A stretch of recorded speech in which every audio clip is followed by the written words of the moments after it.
Right, this afternoon we've got Natalie da Silva from Evergreen Media joining us to have a chat about their business and her journey as a business owner. And Natalie, please would you introduce yourself?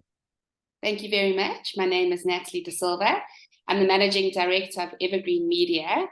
Um, so we're a B2B digital marketing, media and marketing agency, serving primarily companies in the manufacturing and broader industrial sectors across the EMEA region. So thank you very much for having me today. Natalie, that's just my pleasure. Natalie, perhaps let's start with the first question. What unique service do you supply to your customers? Okay, so, as I explained, we're a B2B digital media and marketing agency serving primarily companies in the manufacturing and broad industrial sectors across the EMEA region. We specialize in creating holistic digital marketing strategies and campaigns across the most relevant and impactful online channels. Client campaigns incorporate aspects of social media, content marketing, email campaigns, SEO, paid advertising, marketing-oriented website development and enhancement. So my business partner and I have an extensive track record in B2B publishing, having worked both for many years at what was at the time the largest trade media publisher in South Africa. So we recognize the importance of content in a B2B environment. Yes. As a result, we are able to craft compelling, informative, and relevant content designed to be of interest to a client's very specific target audience, which then will deliver better quality leads that generate the highest possible potential to convert new customers and generate sales. It's all about how targeted can we be, how relevant can we be, which usually involves then using digital marketing tactics that optimally leverage targeted content and the implementation of strategic advertising tools. That's our main focus, is we're very strategic around how we do the marketing. So you're not just a company who promises the next silver bullet. Exactly. Well, we like to think we're not. Yeah. No, and it's all about, we also place a lot of emphasis on data-driven decision making, which is really easy with online because you can track everything. Yeah. And continuous improvement across every campaign that we roll out. Excellent. We provide in-depth analytics and reporting services, which also allows our clients to measure the performance of their campaigns, better understand the user behavior of the targeted audience, and then together we make informed adjustments as the campaign evolves. So, we really use a consultative approach. Yes. We take time to understand the unique challenges and goals of each of our clients, and then we provide personalized recommendations and strategies to drive success. Yes. So we really are a partner for businesses seeking to thrive in the digital landscape. And that's how we like to see ourselves. And that's where we feel like we really set ourselves apart, is that we don't have a blanket approach.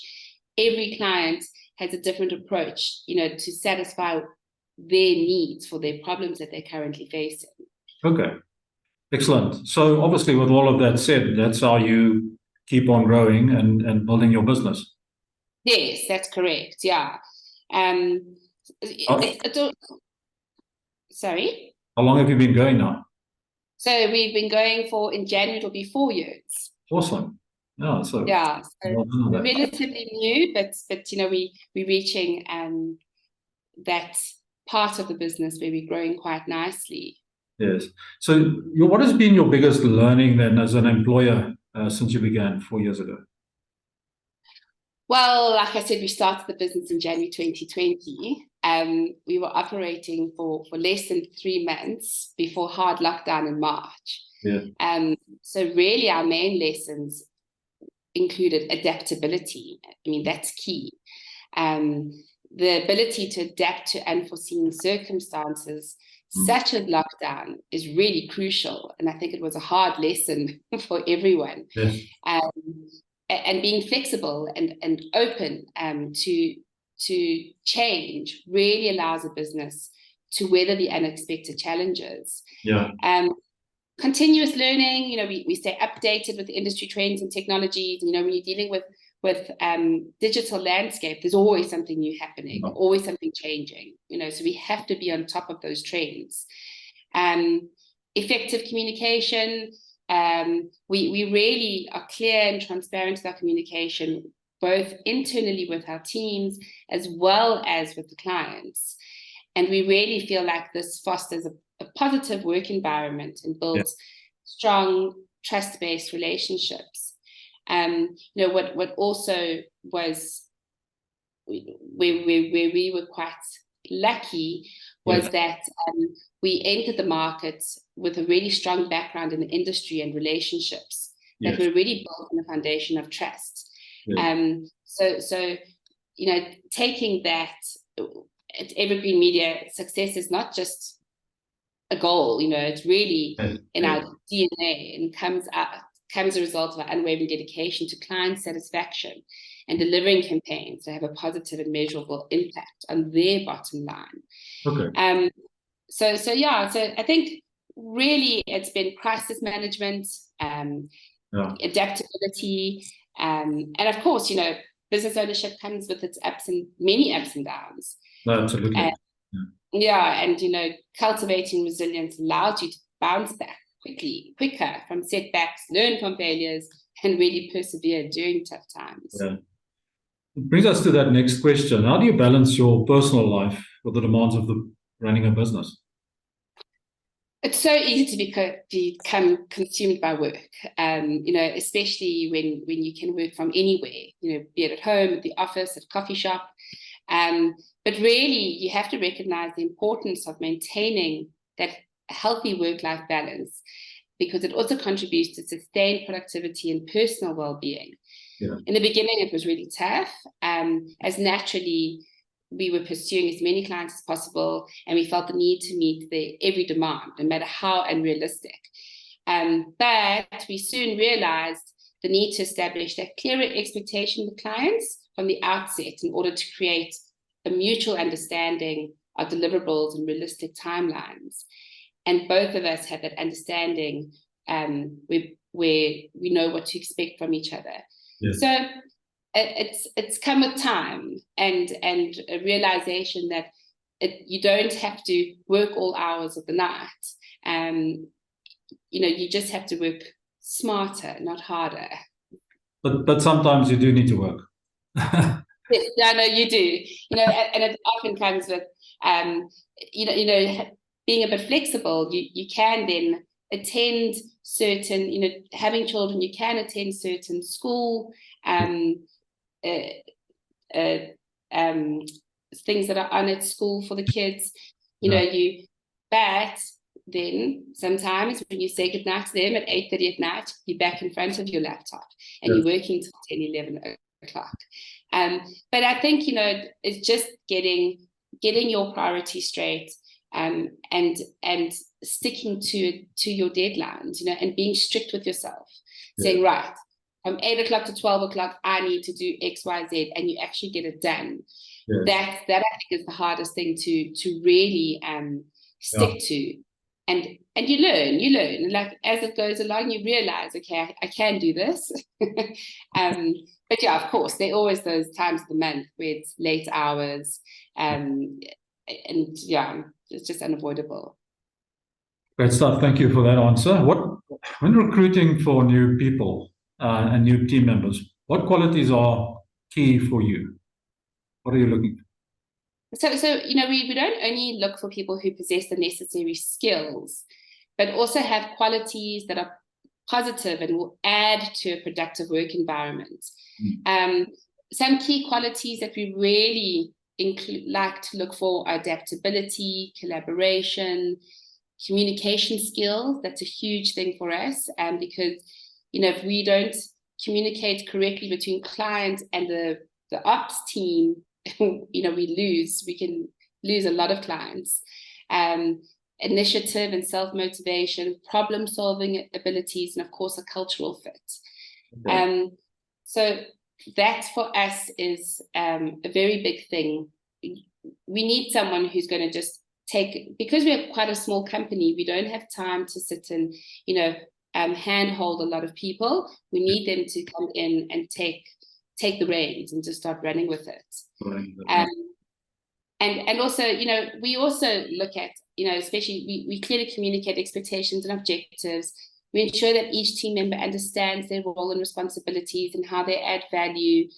We establish and maintain open lines of communication. We try as much as possible to acknowledge and reward accomplishments, as well as provide constructive feedback. And also we support continuous learning and professional growth. Like I said, in being a digital agency, there's always courses happening. There's always something happening that will really take you to that next level. And then we also do things like we try to organize team building activities so we can strengthen our interpersonal relationships. We also try and encourage a healthy work-life balance.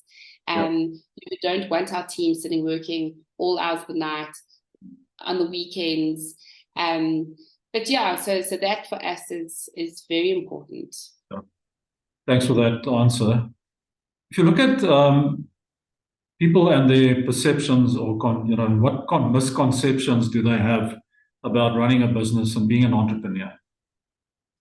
So I think entrepreneurship is often very romanticized. Yes. And while of course there's huge opportunities, there are also a lot of misconceptions associated with it.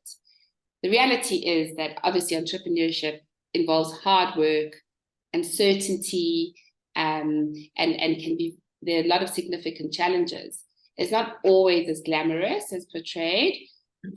Success takes time.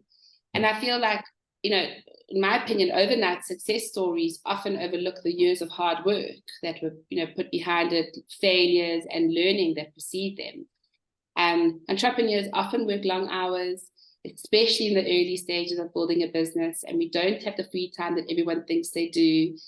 Like my business partner was saying when we first started, a lot of her friends would say, come, let's go for coffee. Let's do this. You've got your own company now. She's like, no, that's what I really, really can't do now. You don't have this whole, we came from a corporate environment where we had a team of 20 people reporting to us. So you don't have that, it's handed over to someone else. So I feel like flexibility only really comes after establishing a solid foundation. And successful entrepreneurs build strong teams and networks. Networking is very, very important. And that also, again, takes a lot of hard work. So again, collaboration and delegation are key to managing diverse aspects of a business.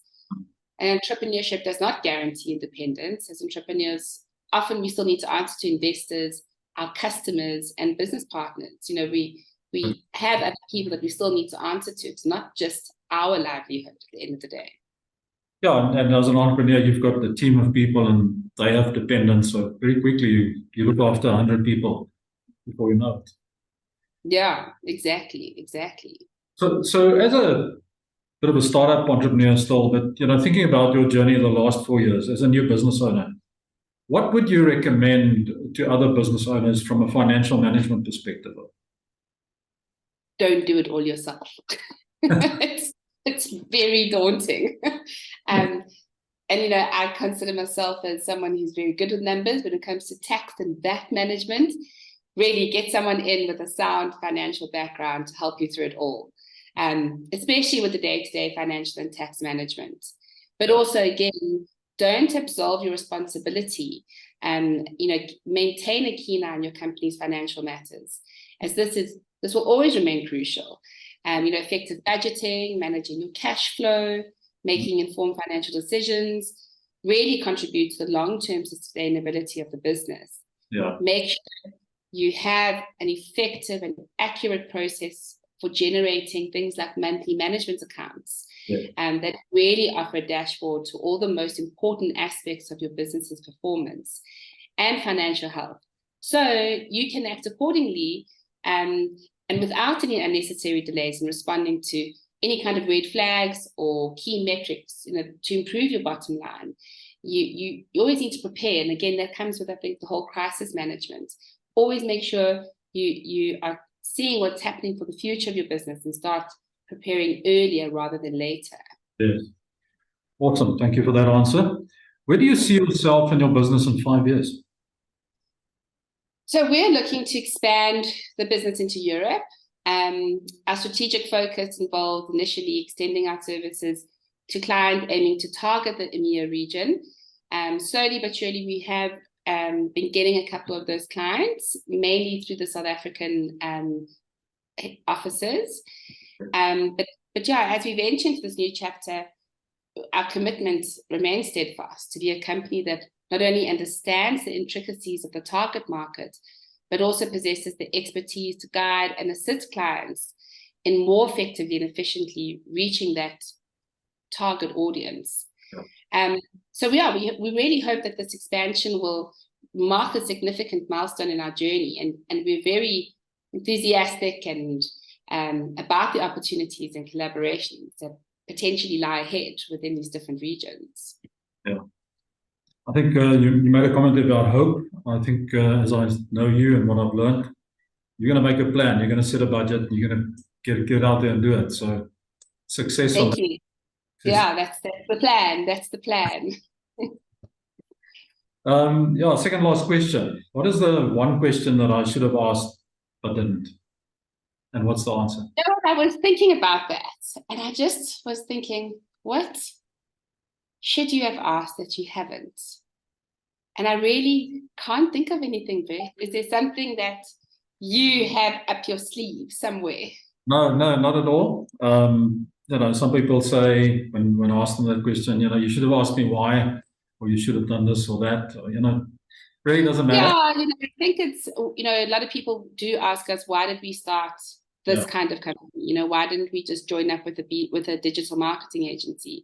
Why start up something that's very focused on the industrial and manufacturing sector? Yeah. Again, you're not getting those. And I think everyone's always about, let's get the big clients. Let's, get those clients who are going to pay you millions a month and make a lot of money. That's not our expertise. And if we had started taking on a lot of clients like that, we would fail. And then I feel like our business would fail. So that's where we've remained true to ourselves, is that we've really stuck to what we know. We know B2B clients, we know the industrial sector, we know the manufacturing sectors, from working in trade publishing. And because of that, that's how we've grown our business, because of having the relationships already.